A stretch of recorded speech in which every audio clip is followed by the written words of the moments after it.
FM. Lagos Traffic Radio, your trusted friend. We'll guide you through Lagos' busy streets. With timely updates, your journey sweet.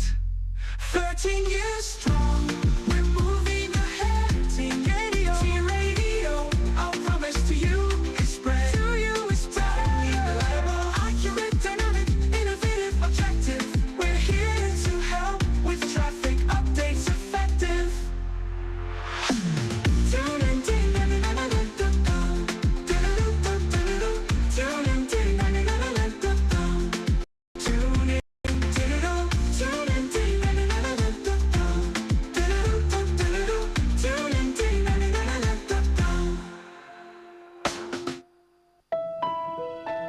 Dear Lagosians, a lot is happening around us and we have to be alert always. So, before getting into a taxi, take a photo of the car, including the number plate, and send that to your friends or loved ones to let them know you are safe. Make sure the driver knows you are doing this as well. Be alert and aware. Just because it was safe last time doesn't mean it will be safe this time. A message from Lagos Traffic Radio 96.1 FM, moving Lagos forward.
conversation found us. Hey, when love calls on our bodies, we answer and obey. Let me hear you say, oh, oh. Let me hear you say, oh, oh, oh. Baby, say, oh. Tell me, sugar, it feels so good. Well, let me hear you say, oh, oh. Baby, say, oh, oh, oh. Let me hear you say, oh. Tell me, sugar, it feels so good.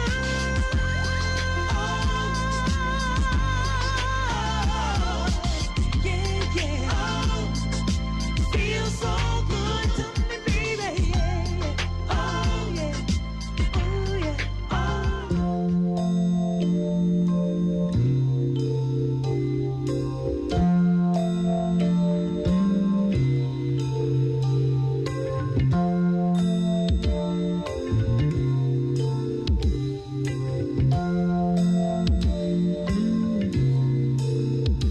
People try to create feelings just the same as love. In the name of love. In the name of love. For the sake of daily passion, make a game of love. In the name of love. In the name of love. Jumping up and down on your emotion. Just another way to break your heart. And it really makes you wonder what became of love in the name of love. They make all the sacrifices for the sake of love. What they make of love is old heartbreak of love. When there ain't no giving in the give and take of love, put blame on love.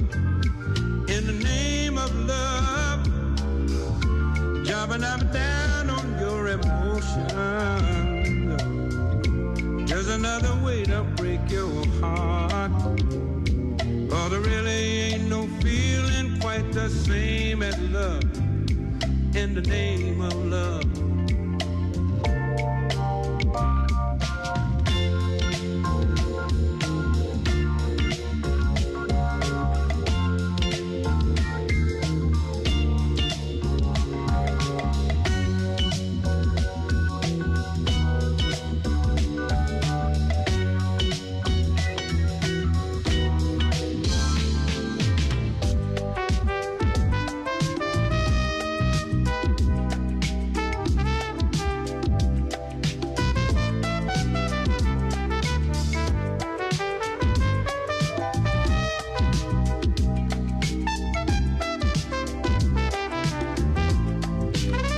Yes, in the name of love, that's what we're doing. Everything, it's all about the love we have for you.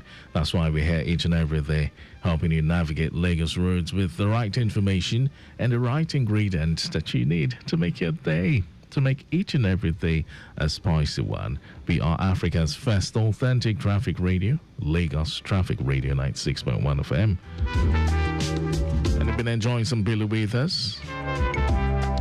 Before this one, we had something from Midnight Star, and that made us feel so good, real good. I also got you some more great conversations coming up at the other side of 10, but 10 o'clock will bring you our first major.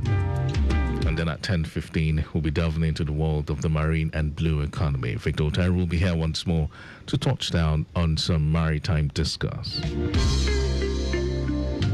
People try to create feelings just the same as love, and to do it in the name of love. In the name of love, for the sake of foolish.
Lagos State Governor urges stakeholders to contribute to ongoing review of 1999 Constitution.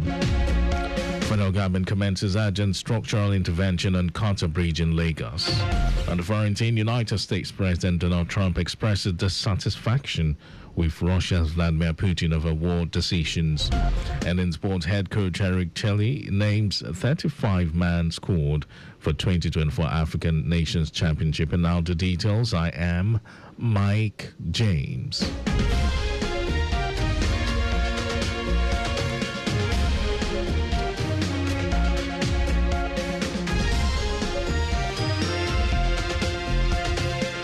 Lagos State Governor Babajide Sanwo-Olu has urged every stakeholder to contribute meaningfully to the ongoing decisions and discussions aimed at strengthening institutional frameworks.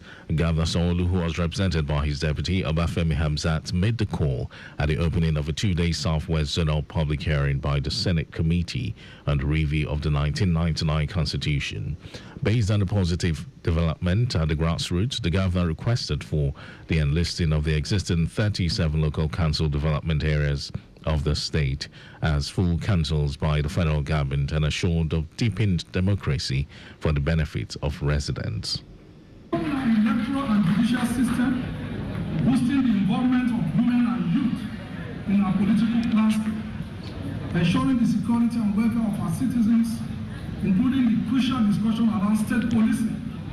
These issues go beyond just constitutional concerns. They strike at the heart of what it means to be Nigerian. The issue of state police is not just a necessity. It has now become a must if we must protect our people.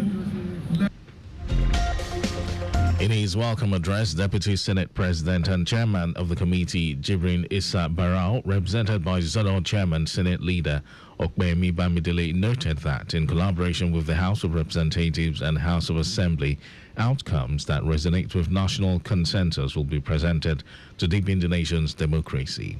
Bamidele hinted that the public hearing is going on simultaneously across the 6 geopolitical zones of the country in Enugu, Lagos, Jos, Ikorekmene, Maiduguri, and Kano. Encouraged by the numerous federal and state legislators present here today, all of whom share a common vision. Our collaboration will not end with this public hearing. Together, we will enhance our contributions to produce outcomes that resonate with a national consensus, always prioritizing the interests of our citizens. The event attracted stakeholders from the Southwest, youths, traditional rulers, including the Oni of Ife, Oba Adeyeye Ogunwusi, Alaafin of Oyo, Oba Akim Owade, Ayongbere of Ikorodu, Oba Kabiru Shotobi, while the representative of non-governmental organizations, Abiola Akiode, advocated speedy answers to requests made to reserve seats for women and people with disabilities. Our correspondent, Adiola Akindele, reports that 14 major issues were at the front burner, which includes creation of state and local government, additional role for traditional institutions, increase in women representation in government, leadership roles for youths, as well as inclusivity, among others. Lagos State Water Corporation LWC has raised the hope of public water consumers in Ifako, Agege, and environs of the Agege local government area of the state. This is coming after extensive rehabilitation of Akilo Waterworks on the verge of supplying water to residents of the areas. According to a statement by the corporation, there has been continuous work on the crucial phase of the test running of the revitalized waterworks, alongside rigorous checks of the distribution network, which has been dry for an extended period. It stated that it will help to identify and fix leakages before full operation, stressing that all residents have been warned to desist from consumption of test running water, scheduled to take place between now and Saturday, 12th of July. The corporation called for resident support in order to ensure smooth and efficient water supply by reporting leakages or bursts in their areas immediately to the Lagos State Water Corporation through the following channels: 0803 395 4698, 0803 854 5341 or LWC Customer Care 0704 597 3012. And as part of its ongoing efforts to promote inclusive governance and increase citizen participation in the democratic process, the Office of Political, Legislative and Civic Engagement has held a sensitization and engagement program with stakeholders on voters' education. The program, which was aimed at sensitizing the public on the importance of voter registration, political participation and responsible civic engagement, was held at the Ikeja Local Government Secretariat. Welcoming participants to the event, Special Advisor to the Governor on Political, Legislative and Civic Engagement, Tajuddin Afolabi, said the initiative is part of Governor Babajide Sanwo-Olu's visionary movement, where electorates are no longer spectators but an integral and functioning part of governance. Emphasizing the critical role of the electorate in shaping governance outcomes, Afolabi said that voters' education is not just about knowing when and how to vote, but understanding the need to vote. And now to the rest of the stories. The Federal Ministry of Works has commenced urgent structural interventions on the Kata Bridge in Lagos following alarming signs of deterioration. Minister of Works David Umahi stated that the initial plan was to rehabilitate the bridge completely after several efforts made to restore the structural elements. He hinted that Kata Bridge, which was built over 50 years ago, had deteriorated in lifespan with all the piles and pier caps worn out completely due to dredging activities and intrusion of high water level on the underdeck infrastructure. Umahi affirmed that the reconstruction and rescoping will address deterioration and ensure the bridge's long-term functionality to motorists and commuters. He had this to say. We've been funding the projects by, Federation budgetary provisions and some interventions, because the Third Mainland Bridge has been closed against heavy trucks because of this observed defects. So, the contractor working on the project, engaged in 2024, is currently working on repairing the substructure above the water, with two options of proposal, which are extensive repairs or complete replacement with a new bridge. The contractor has recommended constructing a new bridge, noting that it would offer a 100-year design life and cost about the same as major repairs. Nigerians, especially the youth, have been urged to adopt a mindset of value-driven citizenship and responsible discourse. Special Advisor to the President on Economic Matters, Tokbe Fasua, made this call at the 10th Anniversary Symposium of the Opinion Forum. Fasua also urged citizens to be mindful of their contributions to national dialogue and to positively impact the country through innovation and self-awareness, noting that national progress relies not just on leadership, but on an informed, active populace. Fasua also highlighted untapped economic opportunities in Nigeria, particularly in technology, which he said holds vast potential for youth-led growth and development. I've been able to put everything together. The thing is, on the part of the global economy, we should just have a keen mind to follow what's going on, but we don't have too much of a worry. In fact, it's as if the president had a premonition of what was going to come because he came in before Trump to have taken the reforms that he has taken. Now it's kind of working for us, especially in the export sector. While delivering his keynote address, a financial expert, Abubakar Suleiman, spoke on the theme Trump, Trade Wars and Naira Devaluation, Risks and Opportunities for Nigerian Entrepreneurs, analyzing global trade tensions, currency risks, and strategies Nigerian businesses can adopt to navigate the changing economic landscape. In his welcome remarks, Opinion Firm founder Afolabi Chami reflected on a decade of promoting informed public policy discourse and bridging knowledge gaps. He reaffirmed the firm's mission to foster facts based on non-partisan engagement and announced plans to expand its social impact through healthcare initiatives, especially targeting children. very important to Nigerians, most especially our economics. What does it hold for us? We're in a global world. There's a lot of advantages being taken that Nigerians can take advantage, and we wanted them to see. For all of us, I think it is the empowerment and the economic benefits of an average Nigerians that has given us to taking this decision. Our reporter, Toy Badmus, reports that the event featured an engaging mix of activities, including a fireside chat, insightful panel discussions, interactive and vibrant networking opportunities. And in some foreign news, United States President Donald Trump says he is very unhappy about his telephone call with Vladimir Putin on the war in Ukraine, saying the Russian leader just wants to keep killing people. Trump also hinted that he may finally be ready to toughen sanctions against Russia, having held off for the past 6 months while he tried to persuade President Putin to end the war. Trump added that he and the Ukrainian President Volodymyr Zelensky have had a very strategic call as concerns mounted in Kyiv over U.S. military aid deliveries. Now, sports news. Head coach Eric Chelle has named a 35-man provisional squad for the 2024 African Nations Championship. Chelle called up majority of the players that took part in the final qualifying round tie against Black Galaxies of Ghana. All invited players have been instructed to turn up at the Remo Stars Sports Institute, Ikene Remo, on the 7th of July with their international passports and current club license.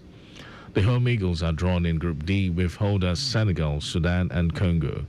They will play their first 2 matches of the competition against Senegal and Sudan at the Amman Stadium on the island of Zanzibar before taking on Congo at the Benjamin Mkapa Stadium in Dar es Salaam. That was our news at 10. Just before we go, your vehicle is not a strong room. Please keep your valuables off the view of miscreants. You can follow us and like all our various social media platforms on X, Traffic Radio 961, Facebook, Lagos Traffic Radio 96.1 FM, on Instagram, Lagos Traffic Radio 961. Subscribe and watch our news and programs live on YouTube, Traffic Radio 961. I can visit our website, www.trafficradio961.ng. You can listen to Lagos Traffic Radio live on my Lagos app for timely updates.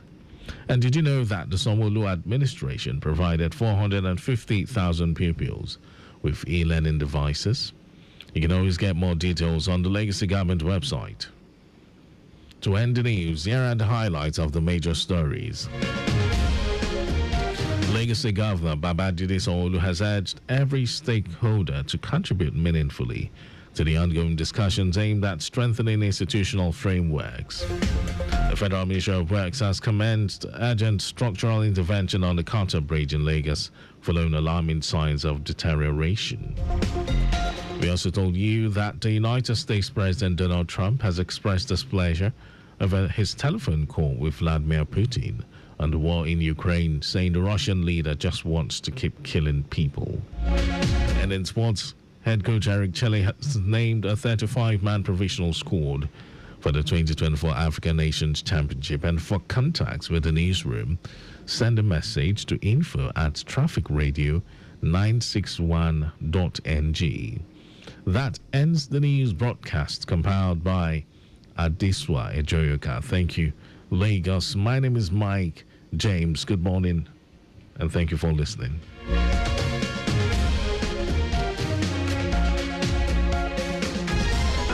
Without the roads, there won't be vehicles. Without the roads, there won't be the streetlights. Without the roads, there won't be the need for traffic lights. Without the roads, there won't be any need for the last mile officials. Without you, there won't be the roads. Without you, there won't be us. Therefore, observe the rules of driving. A message from Lagos Traffic Radio 96.1 FM, moving Lagos forward.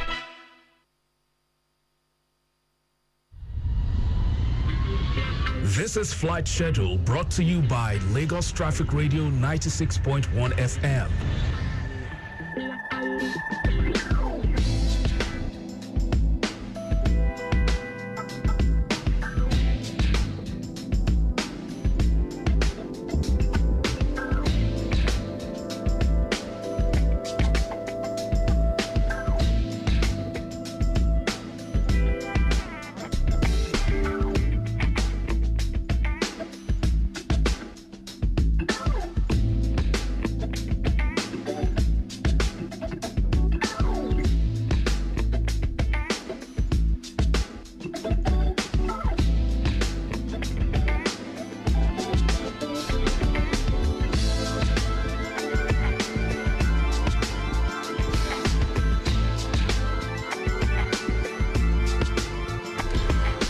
for staying here. This is flight schedule, and we'll begin with Arik Air. Arik Air will fly Lagos to Abuja at 10:40 a.m. and 2:30 p.m. later today. You can also fly Lagos to Port Harcourt at 4:10 p.m. Lagos to Warri flight will leave at 1 p.m. And for Ibom Air, Lagos to Abuja flight will take off at 11 a.m., 3 p.m. and later on at 6:50 p.m. Lagos to your flight leaves at 11:30 a.m. and 3:10 p.m. later this afternoon. For Air Peace, you can fly Lagos to Abuja today at 10:35 a.m., 1:40 p.m., 5:45 p.m., 6:25 p.m. and the last flight at 7 p.m. Lagos Port Harcourt flight leaves at 2:40 p.m. Lagos Benin 11:20 a.m. while Lagos Kano takes off at 2:20 p.m.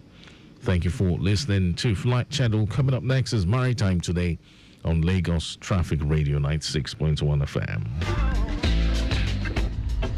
You've just listened to Flight Schedule, brought to you by Lagos Traffic Radio 96.1 FM. My dear listener, when going on interstate travel, please note the following security tips.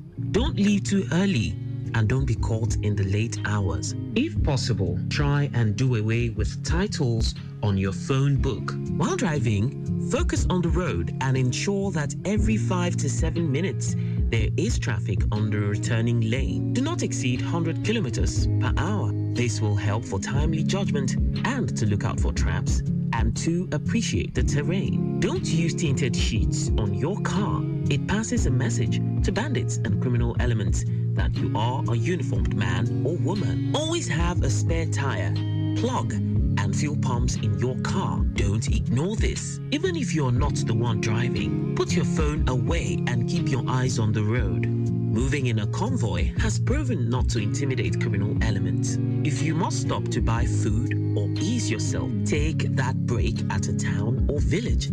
This is not the time to join a car or bus from undesignated bus stops, popularly called Sole. Get to the garage to do same, and please do well to fill that bus manifest correctly. It is for your own good. Lastly, do endeavor to update your in case of emergency eyes contacts before you embark on any journey, and if possible, have your health call because medical personnel may need some information before relatives turn up. These are safety tips that will help tremendously. A message from Lagos Traffic Radio 96.1 FM, moving Lagos forward. Your home for timely, reliable, accurate, dynamic, innovative, and objective traffic reports. That's why we are your T Radio on 96.1 dial. Lagos Traffic Radio 96.1 FM. Moving Lagos forward.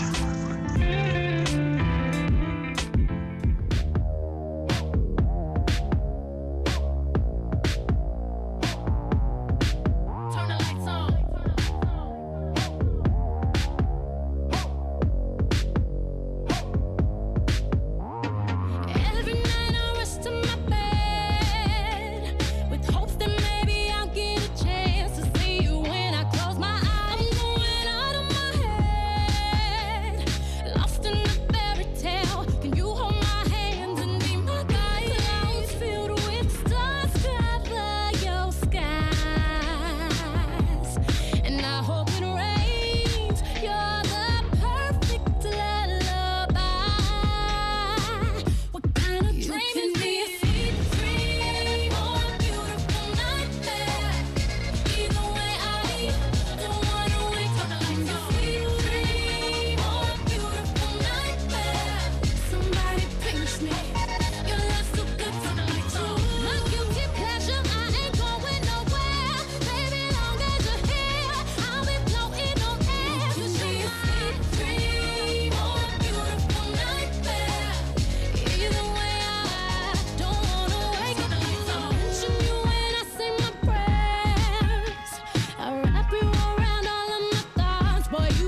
As an oil-producing and exporting country, Nigeria is a large market for foreign goods owing to its population. In this regard, the maritime industry holds the key to the nation's growth and development. For the latest news on the maritime industry, tune in to Maritime Today on Lagos Traffic Radio 96.1 FM, a program designed to showcase the opportunities and challenges in the Nigerian maritime sector. Why don't you join us on Wednesdays at 9:15 a.m. and Saturdays at 10:15 a.m. on Lagos Traffic Radio 96.1 FM as we highlight the development and new regulations put in place to address the problems of the maritime industry. Wednesdays 9:15 a.m. and Saturdays 10:15 a.m. Maritime Today is brought to you by the Nigerian Shippers Council.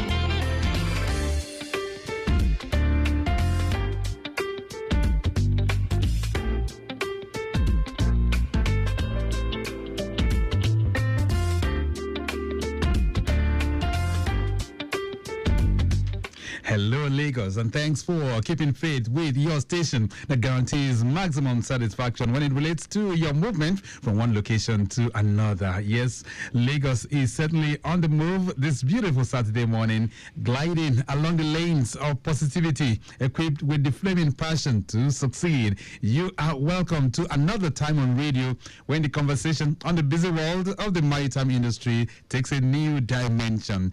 Yes, Wednesdays 9:15 and Saturdays 10:15, your frequency of innovation comes alive with the latest gist in the maritime space.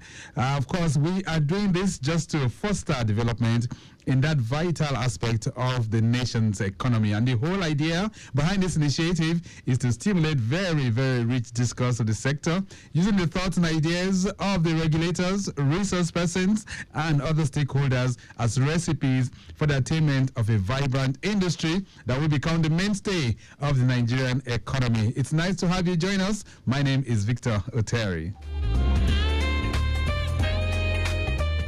This program is proudly brought to you by the Nigerian Shippers Council, the economic regulator of the ports, and a vibrant agency under the Ministry of Marine and Blue Economy. So the Council is ensuring you of its commitment towards the ease of doing business and is ever willing to hear from you, especially those of you who are exporters, who are shippers, those who are in that realm. The Shippers Council is very much willing to hear from you. And so you can always reach out to their complaint portal, or perhaps you can call 080-8888-8895. All right? So with that, definitely somebody will be at the other end to receive your call. Today, we're going to be touching base with the freight forwarders and looking at the operational modalities for us to have very good freight forwarding in Nigeria. But we're doing that from the viewpoint of the African Association of Professional Freight Forwarders and Logistics in Nigeria. What are the latest things that are happening in the world? We're touching base with that. The maritime news, we'll also be serving that hot and fresh. And then we'll be letting you in on how you can move from one location to the other. All these and much more will be part of the menu if you can keep us company from now through 11 o'clock. But first off, let's take a detour to have a word from our partners. And when we return, we will begin the conversation in earnest. Nigerian Shippers Council, they to serve you well. No matter the problem, we go solve them for you. Yes, so the Nigerian Shippers Council, they feel in a parole now for every level. And as soon as goods, they move from port A, go enter port B, with a measure within on a need. For the Nigerian Shippers Council, we don't sharp proper to fit hear you wella, work with you wella, and help you fit serve your customers them better, no matter where them day. As we country port economic regulator, the Nigerian Shippers Council get every now to fit make government consider the problem when shippers them they face. Visit we office for number 4 or to buy your daily show your daily lane. Apapa Apapa, email us for nsc@shipperscouncil.gov.ng. We website now www.shipperscouncil.gov.ng. Allow us on top 0818-888-8895 or 0703-584-6468. Nigerian Shippers Council with a meeting for the port of Nanir.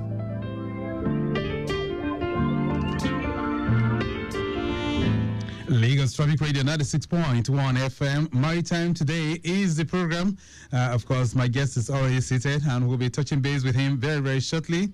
Let's hit the road to let you in on the latest update as well from the Ebutero and Akpogbo corridor, precisely by Eco Bridge. This is by NEPA inwards Costain. I understand that the Lagos State, that's a commercial bus. Yes. A commercial bus has broken down there, rather collided with a BRT bus, right? Commercial bus colliding with a BRT bus, and that is receiving attention. All right, so we have our traffic managers on ground there trying to sort things out within that end. So take note of that if you are within that particular corridor. From the Ejigbo end, it's better movement along the way from Pako down to Ikotun roundabout, heading towards the old garage. Looking pretty good at the moment. Traffic is slow from Ikotun intersection connecting Ojuodo due to activities of the commercial buses within that end. Appreciable movement is being experienced as well from Synagogue up to NNPC Junction, linking up with Mobostic, proceeding towards Keno. It's looking good. From Keno back to Mobostic on the return journey.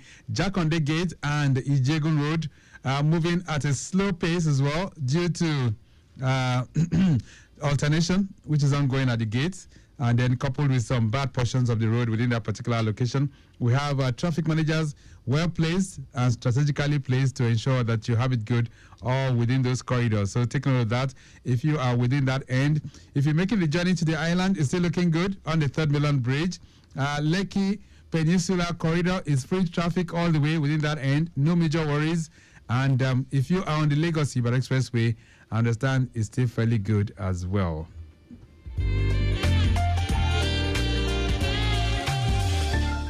All right, now, so let's switch gears to have the latest news in the maritime domain. And Mike James is here. He'll be talking us through that in less than 5 minutes.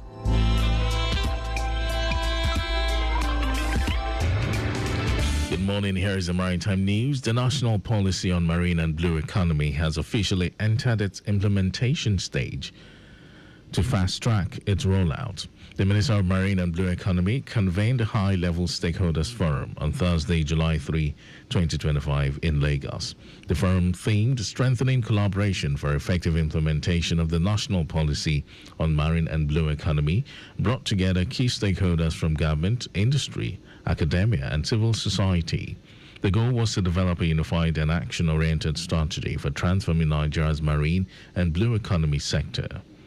Minister Adigboyega Oyetola emphasized that the forum was not a ceremonial event but a hands-on work session aimed at crafting a clear implementation roadmap. This includes defined institutional responsibilities, measurable outcomes, and robust accountability mechanisms.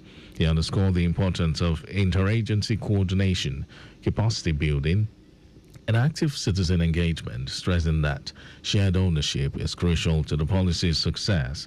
Drawing on global best practices, Oyetola noted that inclusive policymaking often leads to more sustainable development, especially in complex, cross-cutting sectors like the marine economy. In another development, fresh developments indicate a significant drop in the cost of transporting containers from the Apapa port in Lagos from a peak of 1.2 million naira to as low as 350,000 naira, much to the delight of the industry stakeholders. Chairman of the Apapa chapter of the Association of Nigeria Licensed Customs Agents, ANLCA, Chief Emeka Chukwumalu, disclosed this on Tuesday during a courtesy visit by the Customs Area Controller Apapa Command, Comptroller Babatunde Olomu, to the ANLCA National Secretariat in Amuwo in Lagos. Back in March 2025, during a period of severe congestion at Apapa Port, haulage costs for a 40-foot container reportedly soared to 900,000 naira. At the time, stakeholders attributed the spike to inefficiencies in the Nigerian Port Authority's NPA collapse system, compounded by illegal checkpoints, corruption, and extended delays in truck access to the port. Speaking at the event, Chief Chukwumalu praised the Apapa Customs Controller for initiating a comprehensive training program for clearing agents. He described the training as a game changer, equipping members with the knowledge needed to overcome persistent operational challenges. And finally in the news, efforts to crack down on shadow fleet vessels violating maritime regulations are gaining momentum, with Germany and Sweden now set to begin querying passing ships about their insurance coverage.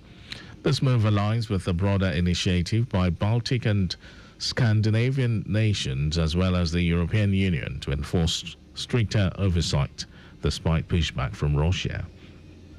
Foreign Minister Dr. Joanne Wadepool said these new inquiries will help deepen our coordination with partners in the region.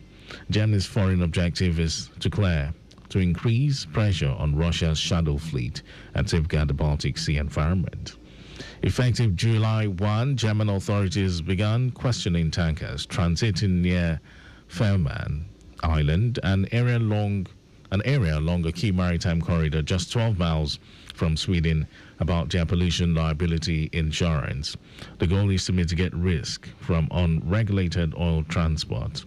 While Estonia and Finland have signaled a willingness to hold ships for inspection, Germany is opting for a less confrontational approach.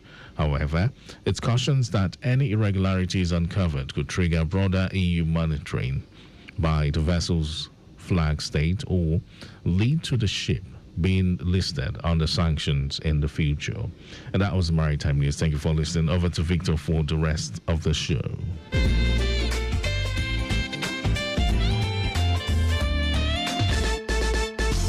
Nigerian shippers cancel day to serve you well. No matter the problem, we go solve them for you. Yes, so the Nigerian Shippers Council, they feel in a parole now for every level. And as soon as goods, they move from Port A, go enter Port B with a measure within on a need. For the Nigerian Shippers Council, we don't sharp proper to fit hear you wella, work with you wella, and help you fit serve your customers them better, no matter where them day. As we country port economic regulator, the Nigerian Shippers Council get every now to fit make government consider the problem when shippers them they face. Visit we office for number 4 or to buy your daily show your daily. Papa, email us for nsc@shipperscouncil.gov.ng. We website now www.shipperscouncil.gov.ng. Allow us on top 0818-888-8895 or 0703-584-6468. Nigerian Shippers Council with a meeting now for the port of Nanir.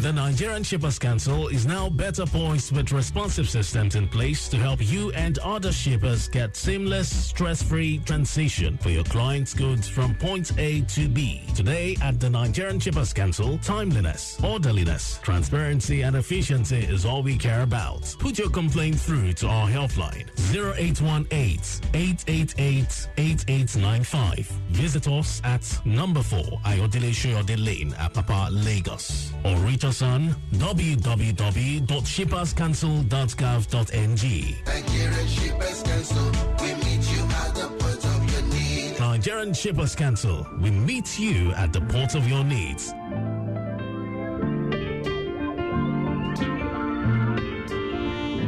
Lagos Traffic Radio 96.1 FM. My Time Today is the program we set for the conversation, but just do a roundup of the traffic situation. Most of the areas are still looking pretty good at the moment. Ikorodu Road is still faring pretty well. Same for Lagos Abeokuta Expressway, not bad at all. We can also tell you that construction work or perhaps rehabilitation work is still ongoing around the Ijora and underneath the bridge at Ijora or Lokpa. We have palliative work ongoing there, and that is slowing down movement for those of you who are within that particular corridor. Only one lane is available for movement as well. Eco Bridge, I understand there's an accident there just by NEPA in West Costain. Yes, it's an accident between a commercial bus and a BRT, but it's receiving attention. Most of the traffic managers there are trying to see how they sort that out. So that is also being worked on at the moment. The Sulere end, I understand, Domalong Bridge connecting Ojuelegba. Good movement is being experienced, and from there, linking up with that's Ojuelegba proper, slightly busy. Ojuelegba Bridge inwards Barracks, better movement, and then Barracks connecting Stadium Bridge, looking pretty good this morning. Underneath the bridge is slow. Approaching the traffic light points a little bit slow. Stadium Bridge inwards Alaka, very, very good. And Alaka on the service lane, not bad at all. We can tell you inwards Ikmori, better movement as well. And then Costain linking up with the Co Bridge, a little bit slow as well. And then the return journey from that end to Stadium Bridge is looking good on the main carriageway. So we'll be serving you more helpings as they come in from time to time.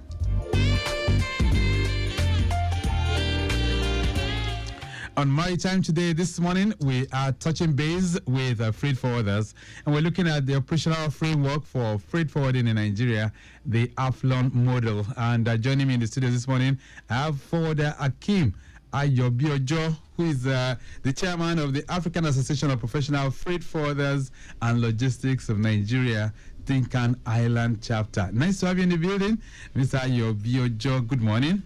Good morning, Mr. Terry. You're welcome to Traffic Radio once again. Thank you so much. All right, so we just ran it off the first half of the year, and we're right now in the second half, precisely a few days old, 5 days. So let's do an assessment of things that have gone down in the maritime space in the first 6 months of the year. How would you describe it? So far, so good? Yeah, so far, so good. I can say it again that it's so far, so good for now, because we have been able to have some belief as freight forwarders in the maritime sector. Are things getting better? Yes, getting better in the area of transportation, which is culminated by the problem associated with Eto and Collop. All right. But by and large, I believe by now it has been able to curtailed through the synergy that you're having.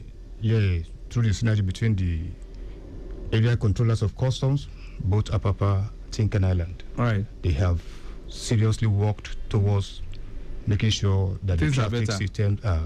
All right, so confirm for me, because we just heard in the news now that, lifting cargo now is a bit, perhaps the rates are getting cheaper. Is that true? Very, very true. Talk to me. True. Yes. So you can confirm that from about 1 million is gone down? Gone down, yes. To how much? About 300 to 400, depends on the destination and the weight of the cargo. Yes. So what's responsible? How come we have a drastic turnaround? This is just about 3 or 4 months back. Most of you freight forwarders, most of the importers were complaining. So what was the change? Yeah, like I have said, there are some cabals that capture the importance of this Eto and Collop. Okay. Somehow sabotage the efforts of the Nigerian Ports Authority, Nigerian Shippers Council, NIMASA, in making sure that everything works right for the importers and we the agents. By doing what? Causing unnecessary traffic jam on the road, thereby delaying the trucks entry to the terminal, either to go and deliver the export for exportation, all right, and the import clearance of goods. So let's look at Tinkan Island, where you are separating, as the case may be. So, how are things been in terms of cargo clearance with the Tinkan Island ports? Well, like I said, we are having relieved at the Tinkan Island terminal through the able leadership of the customs controller, Frank Oyeka. His method of approach to issues is well commendable, which every one of us knows his efforts so far. Right. So talk to me, what are those methods? What's he using? Well, I mean, what are the strategies that he's putting in place just to ensure that we can have seamless clearance of cargo? Yeah, just like you have, we have the CG collaborating with other government agencies. So also, he also imbibed in that culture, you know, collaborating with all the agencies, representatives in the port to work together and to make sure that things work out, especially this National Single Window project, right. And the B Odogo, the local network customs provides. Yes, put in place. So is the B Odogo, is it working properly? You know, gradually it's working. It's in gradual process. It's working. All right. It's on practice now. So it's quite different. Yes, which we believe is going to be successful at the end of the day. So quite different from Web. Is it Web Fontaine? Web Fontaine, yes. Web Fontaine. It's quite different. Yes. So this one is more efficient? Yeah, we believe it's going to be more efficient because this is Nigerian project, not international contract project. Right. Okay, so for those who might not really understand what we're talking about, and a lot of times we mention freight forwarders, what do you guys do? Who are the freight forwarders? Yeah. The freight forwarders are the licensed custom agents saddled with the responsibility of clearing of imports and exports of goods out of Nigeria. We intermediate between Nigerian customs, the importers and exporters, and logistics provider. Okay. So it is your duty to ensure that goods are, properly cleared from the ports. Yes. And then put on the logistics arm. I mean, those that are going to go through the trucks. You hire the truck. Yes, we have some liable contractors we engaged in towards that. So would it be right to say that as intermediaries, you guys also contribute towards the pricing of the goods that get to the market? Actually, when it comes to pricing of our services differs. Depends on your background, your stability in terms of operational standard. So in that pricing, I can't say there is stability for now. But like we have a CRFFN. Yeah. The Council for the Regulation of Freight Forwarding in Nigeria. Yes, it organized a workshop recently, some days ago at Rockville Hotel, where this pricing mechanism to put in place. Right. So it's still under review and working. Okay. So hopefully when next we meet, we'll be able to come to a conclusion. Yes. All right. So we hear of freight forwarders. So who are those that are AFLON? I mean, how different is AFLON to other licensed custom agents? Yeah. Thank you. AFLON, as you all know, is an acronym for Africa Association of Professional Freight Logistics in Nigeria, AFLON. Okay. We are advocates of good businesses in maritime industry. We cross-check and pass information to federal governments on the policies made, those that are favorable and those that are not favorable to maritime agents and importers. All right. So are your members, I mean, in terms of membership base, what does it look like for AFLON? We are nationwide. Yeah, across the nation? Across the nation, and we equally have international offices in South Africa, Kigali. We have in Togo. Hello, good morning. And in Ghana too. All right, we have a call. Hello there, good morning. Yes, good morning. All right, who am I speaking with? Sheyi. Oh, regular Sheyi, how are you doing? Yes, I'm very good. All right, Sheyi, one of these days you must go on the waterways. You must go on one of those ships. Do you know how to sail? Do you love being on the waterways? Have I? Have you gone on the waterways before? Yes, I have. Okay, and what was the experience like? It was okay. It was good. Okay. All right, so I have the chairman of Tinkan Island, AFLON, here with me in the studio. You have a question for him? Yeah, but not relating to water anyway. I just wanted to know why it is way cheaper to clear cars in Cotonou than in Nigeria. Or what's the main reason? Aha. That's a very, very pertinent question, Sheyi. Thank you so much for that one. Thank you. All right. So that falls under your responsibility. You guys clear cars, right? Yeah. So Sheyi is asking now, how come it's cheaper clearing a car in Togo, in Benin, than it is in Nigeria? Well, it's very, very simple. Everybody knows that. Why? If you want to clear your cars in Nigeria, there are processes you have to go through the customs, make the payments. But the area people always talk about this high clearing cost of cars in Nigeria is because of the rate of exchange, which the customs use to calculate duty. Right. All right. So compared to Cotonou, as I said, Cotonou is not Nigeria. Cotonou is Cotonou and Nigeria is Nigeria. We have a different approach to business. Yes. And those who know that if they have to clear their goods, their cars in Cotonou, they have to pass through Nigerian border. Right. And some of them are not ready to pass through Nigerian borders.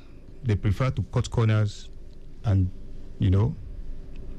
it takes two to tango. Is that they win or you lose? Yeah, so that means for the Ayobio Joy, that means the ease of doing business in Nigeria might not be very favorable. That's why people are migrating to those countries, and then because they know that it's going to be cheaper there. Yeah, so, I know that people. So which means there's something that we're not getting right, apart from the exchange rate. Apart from the exchange rate? Yes. We are still getting it right. Like I said, people complain.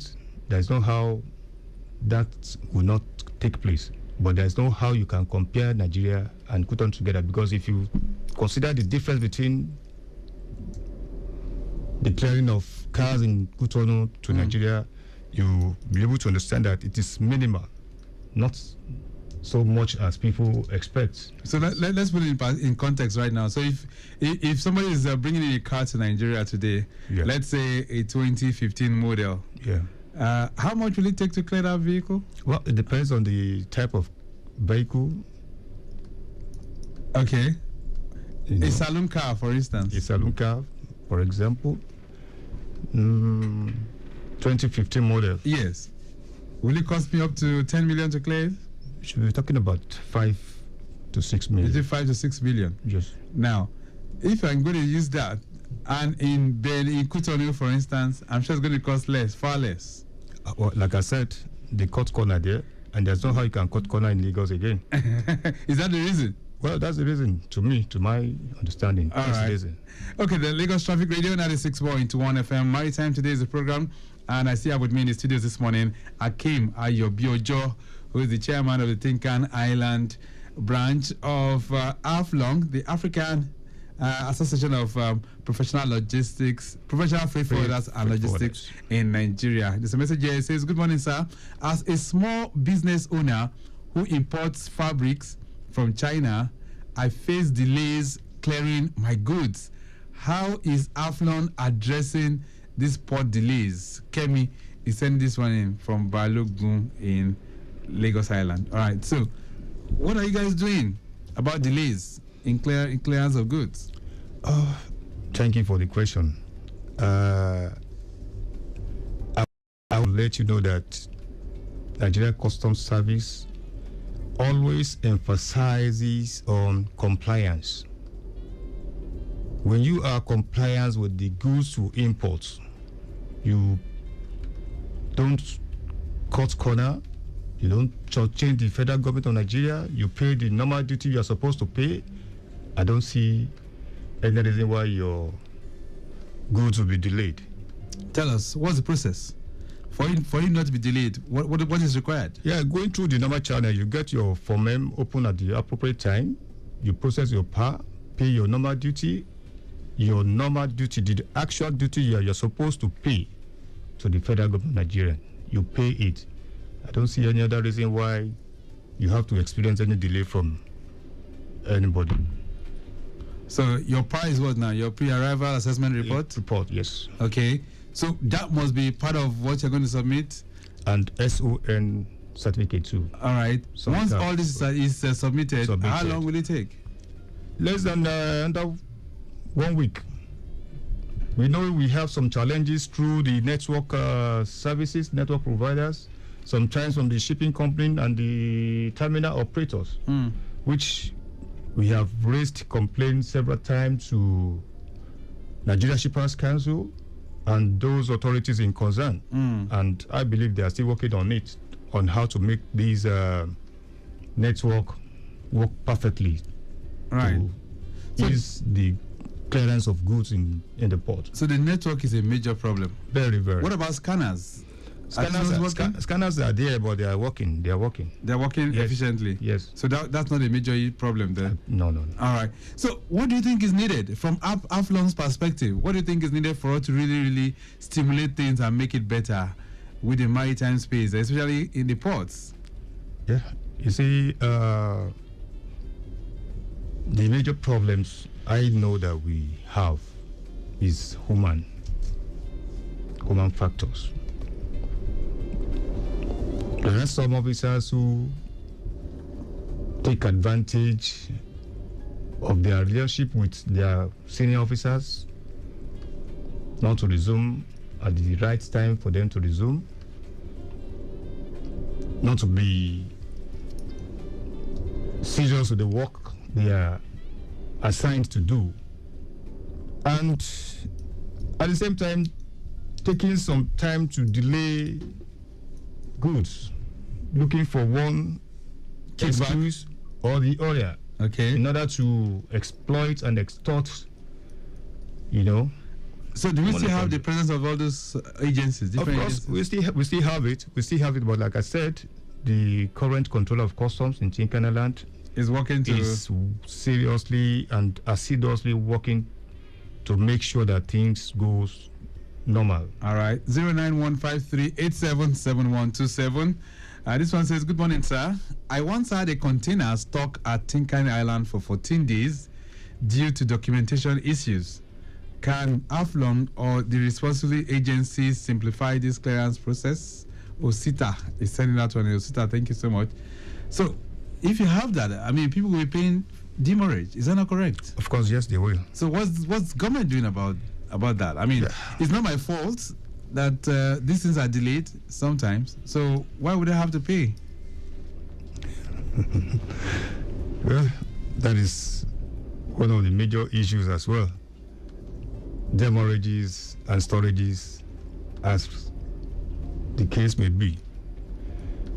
We have had several meetings on these issues of demorages, storages, from the unnecessary delays caused by network and some other factors, right, which we are yet to, get full stand on it. Okay, so you guys are doing your own bits as well? Yes, we are doing our best. All right. We just want the government to, especially the Nigeria Shippers Council, to stand to represent the shippers interest, which I believe is their primary responsibility. Well, that's what they've been doing. This one says, good morning, Victor. Is AFLONG engaging NPA and customs on the excessive port charges we are facing? John from Mile 2 is sending that one in. So what are you guys doing about those excessive charges? Yeah. Excess charges from the shipping company and the terminal operators. Like I said earlier, we have had several meetings on these issues with Nigerian Shippers Council. When there was a time an increment was given to some the shipping companies, which causes a lot of problem between Nigerian Shippers Council and some associations in the port. Right. Like I said, we are still meeting on it, and we are also looking for how to nail any officer that is found wanting.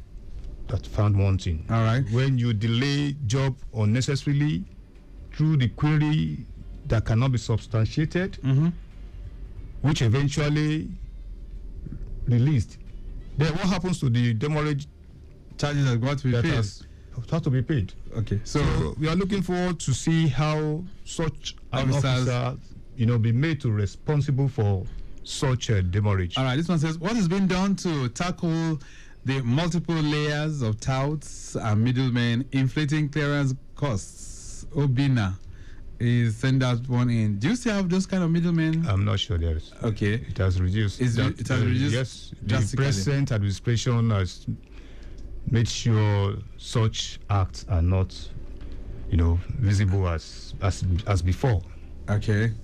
All right, then. So I understand the earlier reported accidented vehicle on the Eco Bridge in West Costain. They've been towed off the road, so it's much better right now. Let's begin to round this all up. So where do you see the maritime industry moving to? Are we on the right track right now?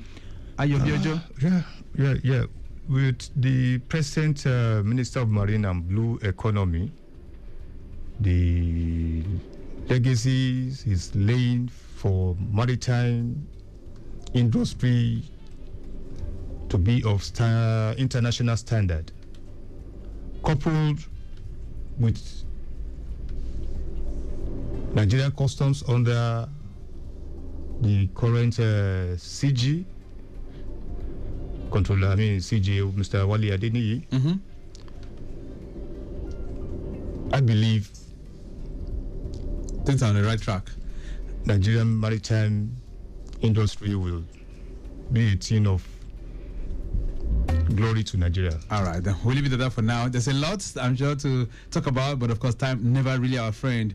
Ayobiojo, it's nice having you in the building. Thank you so much for being here. Thank you so much, Mr. Sherry. Okay, then, so we'll be looking at the operational framework for freight forwarding in Nigeria, and we've done that from the viewpoint of AFLONG, which is the African Association of Freight Forwarding, Professional Freight Forwarders and Logistics of Nigeria. All right, then. We have to go, and I must say a very big thank you to Mike James, who has produced the program this morning. Maximum shout out going out to Oluwanifemi Miroyi, who's in the building as well. Okpaibi Chodinke and Remy Aluko, both of them, they are for social media unit. Let me appreciate Rebecca Adamu, who's Assistant Director of Public Relations for the Nigerian Shippers Council. You can connect with the Shippers Council on all their platforms at NG Shippers. All right, then. Next Wednesday, the program will make a return by 9:15. But till then, I am Victor Oteri. Have a splendid weekend. Bye. Nigerian Shippers Council, they to serve you well. No matter the problem, we go solve them for you. Yes, so the Nigerian Shippers Council, they feel in a parole now for every level. And as soon as goods, they move from port A, go enter port B with a measure within on a needle. For the Nigerian Shippers Council, we don't sharp proper to fit hear you wella, work with you wella, and help you fit serve your customers them better, no matter where them day. As we country port economic regulator, the Nigerian Shippers Council get every now to fit make government consider the problem when shippers them they face. Visit we office for number 4 or to buy your daily show your daily. Apart Papa, email us for nsc@shipperscouncil.gov.ng. We website now www.shipperscouncil.gov.ng. Allow us on top 0818-888-8895 or 0703-584-6468. Nigerian Shippers Council with a meeting for the port of Nanir.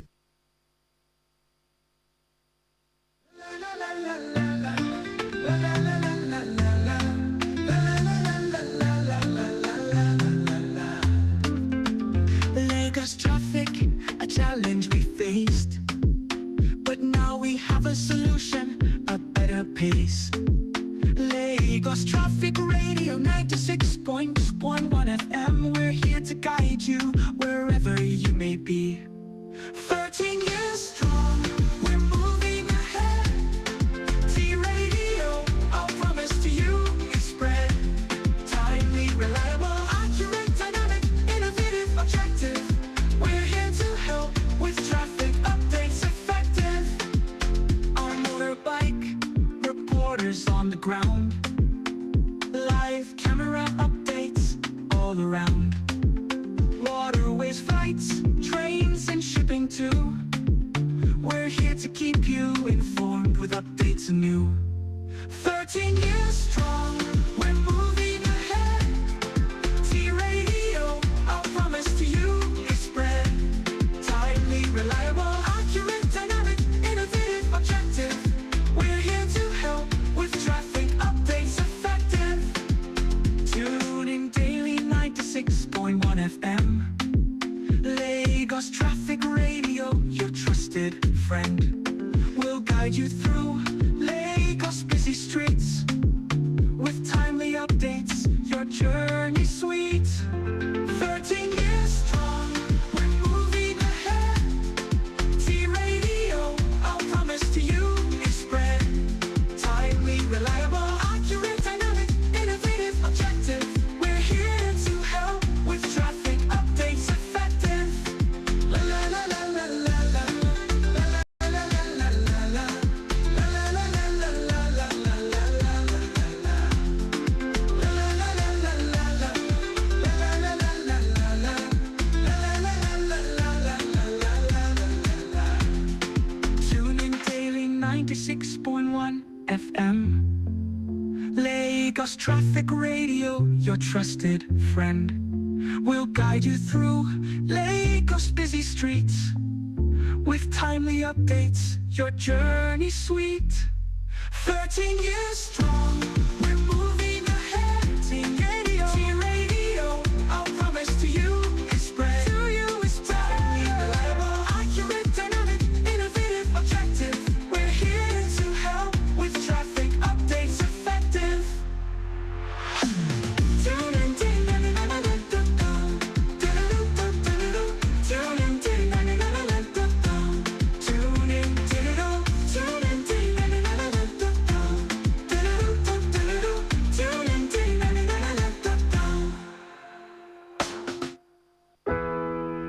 She got out of town on a railway, New York bound. Took all except my name.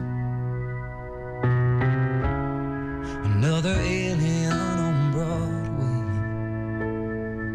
Well, some things in this world you just can't change. Some things you can't see until it gets too late. And baby, baby, baby, when all your love is gone, who will save me from all I'm up against out in this world? And maybe you'll find something that's enough to keep you. But if the bright lights don't receive you, you should turn yourself around and come on home.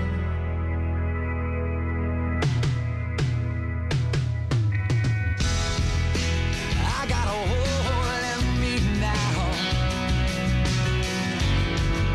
Yeah, I got a scar I can talk about. And she keeps a picture of me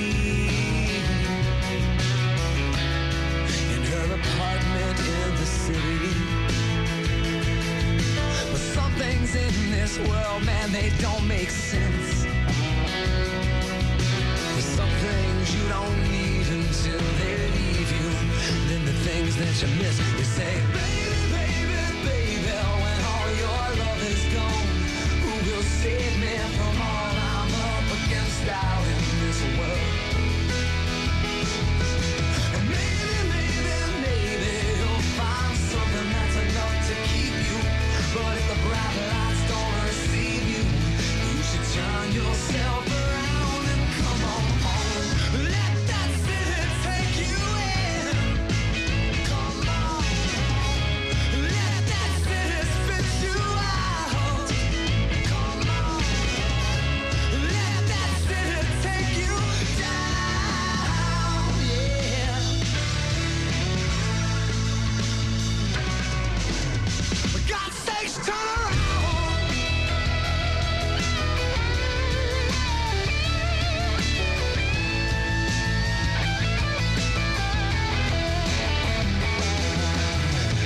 Baby, baby, when all your love is gone, who will save me from all I'm up against out in this world?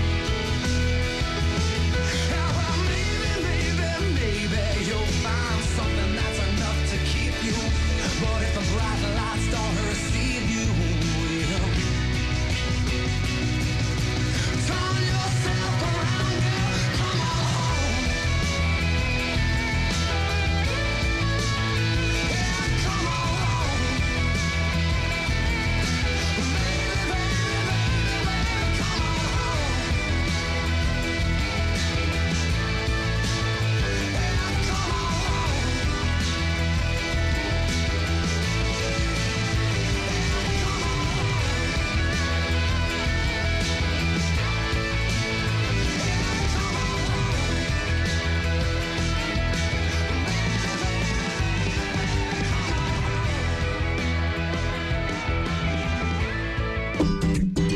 Welcome to Lagos Traffic Radio. I am Mr. Safety. Call me Mr. Safety. Good. Today we'll be talking about road markings. How many of us have seen a road marking before? Shade? Yes. How does it look like?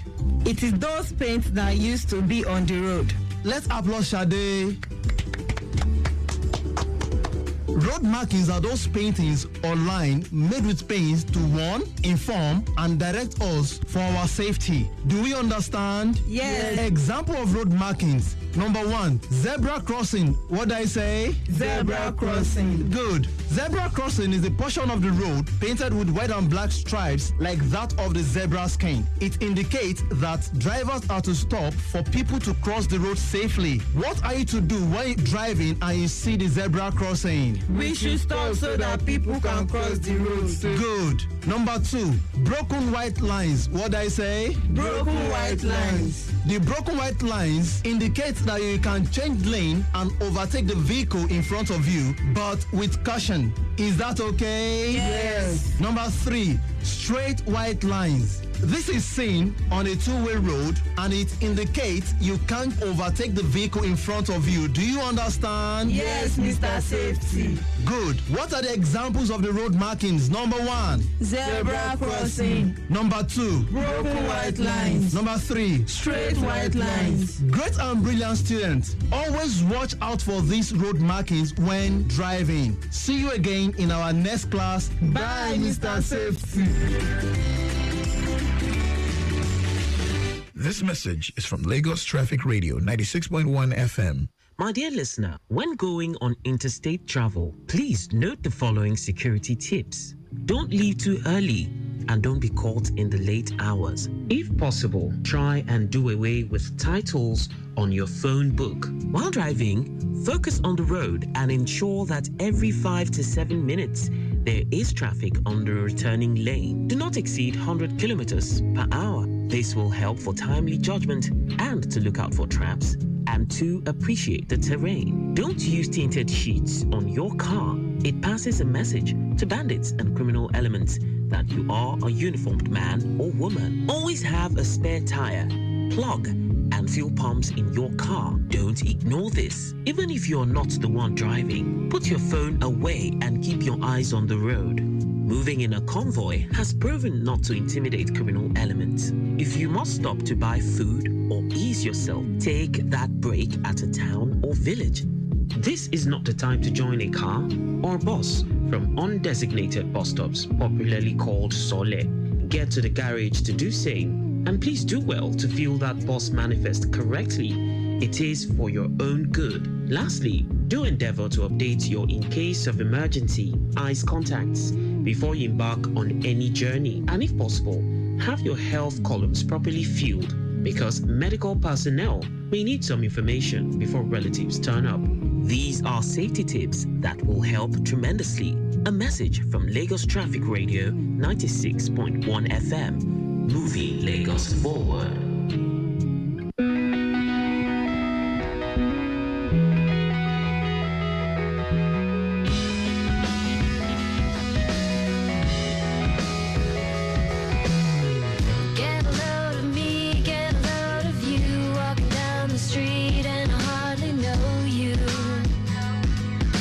Just like we were meant to be, holding hands with you when we're out at night. Got a girlfriend, you say it isn't right, and I've got someone waiting too. But this is just the beginning. We're already red and we're gonna go swimming. Why can't I breathe whenever I think about you? Why can't I speak whenever I talk about you? It's inevitable, it's the fact that we're gonna get down to it. So tell me, why can't I breathe whenever I think about you?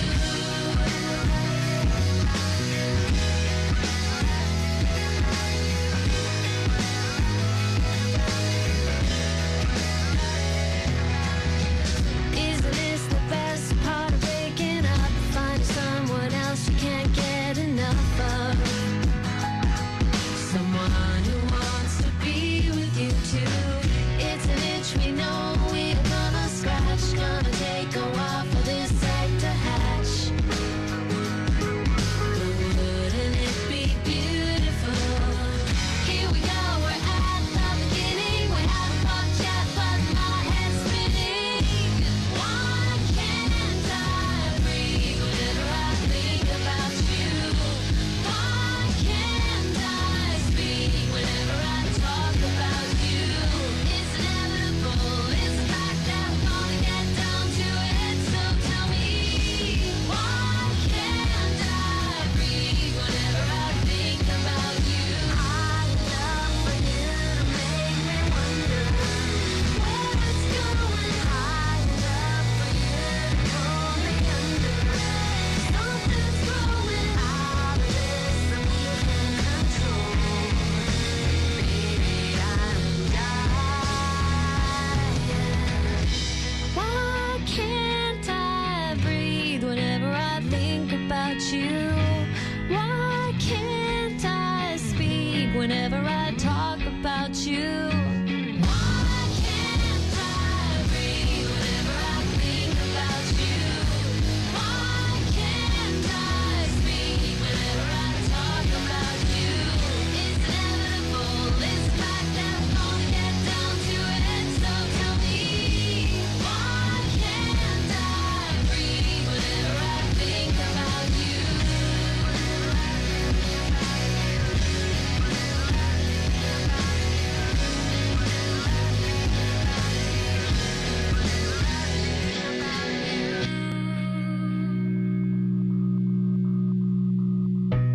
Ayo, la da day-o. Ayo, la da day-o, la-dee-da.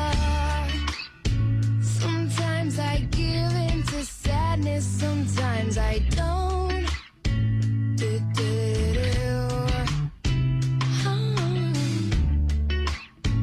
At times I'm part of the madness, sometimes I won't give in to you.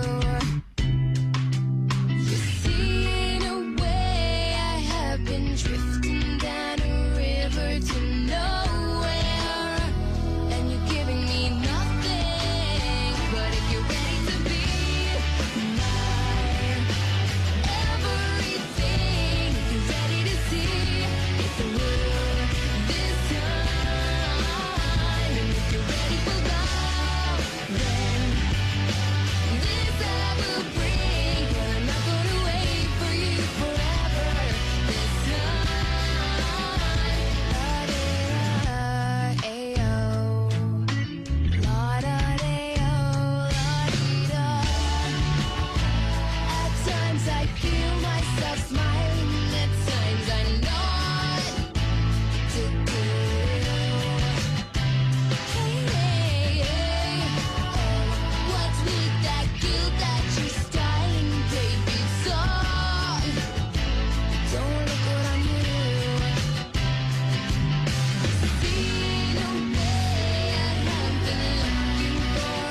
this time. And if you're ready for love,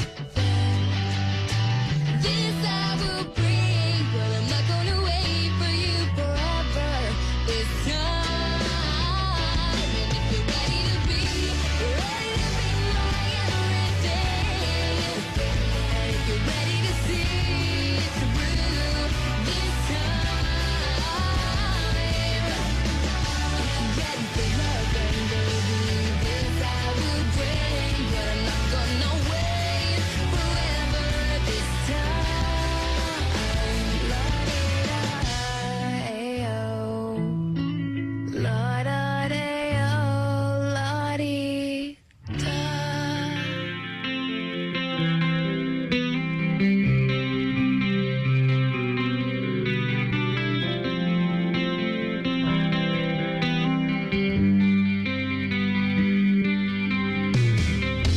It's down to this. I've got to make this life make sense. Can anyone tell what I've done? I miss the life. I miss the colors of the world. Can anyone tell where I am?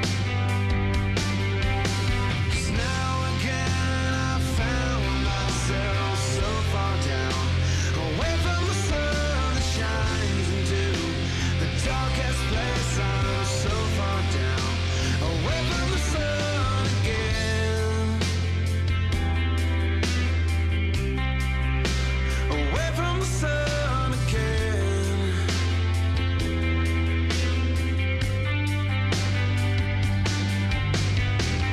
I'm over this. I'm tired of living in the dark. Can anyone see me down here? The feeling's gone. There's nothing left to lift me up back into the world I know. 'Cause now again I found myself so far down, away from the sun that shines into the darkest place. I'm so far down, away from the sun that shines to light the way for me to find my way back into the arms I care about. All right, Lagos Traffic Radio 96.1 FM. A fantastic morning to you all. Good morning, Lagos, Nigeria. Welcome to the 5th day in the month of July 2025. It's a weekend, so happy weekend to you all. I hope you're enjoying your weekend. It was, well, we had like light showers this morning. Well, in some areas, not in all parts of the metropolis. I hope you also enjoyed that light shower because I did anyways. But yes, it's friendly. The weather is friendly. The weather is friendly out there this time. Though some locations it might still pour in terms of rain, but for now, it's friendly. We thank God for the rain and we thank God for the good weather that we are experiencing now. But most importantly, the most important thing is wherever you are headed, please take it easy. Okay, drive carefully, be careful out there, be conscious of your environment, and remember, your car is not a strong room. Take care of it.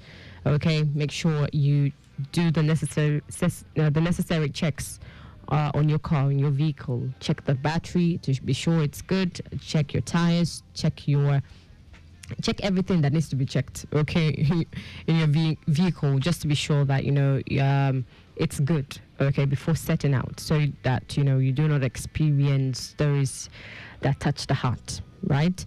All right. And of course, as you navigate, please take it easy. And most importantly, please use your seatbelts, okay, for safety measures. All right, it's a weekend. I hope you are bubbling. It's a weekend, guys. Please have fun. Enjoy yourself. This life is not hard, okay? Love up on yourself. You can't love others if you haven't even loved yourself enough. All right, so please show yourself some love. Pamper yourself. It's not a sin to pamper yourself. Yes, it's not. It's a good thing, a very good thing. So please pamper yourself and just show yourself love, okay? Love. And of course, that way you would also be able to love upon others as you should. Okay, all right. So from now to the top of the hour, which is 2. Okay, I will be your travel companion. Right about now, of course, I would be working hand in hand with traffic managers at the control room. I believe Adeleye is the one there because I can see him there. Yes, Adeleye and the team are right there at the control room. They have been bringing us up to speed with reports, and certainly that would go on. Okay, certainly we would continue to get more updates from them. But most importantly, it's important that you share your experiences with me. So please do not think that sharing your experiences waste of time. It's really not. Okay, it's not a waste of time. So please share your experiences. Let me know what you are experiencing out there, and of course that way we get to know the latest happenings and prefer solutions to your experiences. So please, once again, share your experience. Let me know what's happening around and within your vicinity this beautiful Saturday morning. All right, the numbers to connect with, the studio lines to call in into, okay, are 0915-387-7127, 0915-387-7127. You can put a call through using that number, that is 0915-387-7127. You can also send in a WhatsApp message to the number 0809 9120777, 0809 9120777. All right, so welcome once again to the Saturday edition of Road Watch on Lagos Traffic Radio 96.1 FM. My name is RSA, okay, which stands for Ririluluwa Sheun Abiodun. All right, happy weekend to you once again and good morning.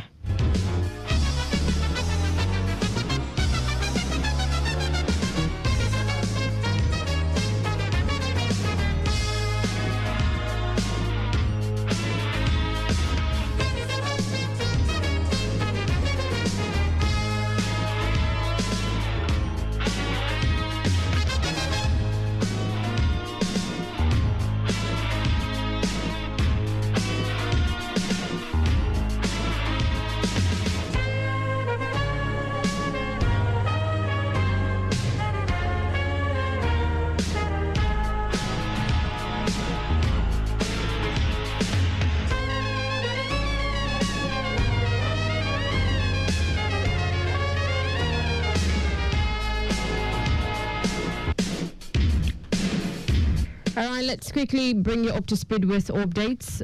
For those around Anthony, okay, we have a crane on ground for total recovery of the 40-foot container that fell down at Idiroko Inuit Anthony. Meanwhile, the road has been cordoned off temporarily for operation, okay, of the evacuation of this crane.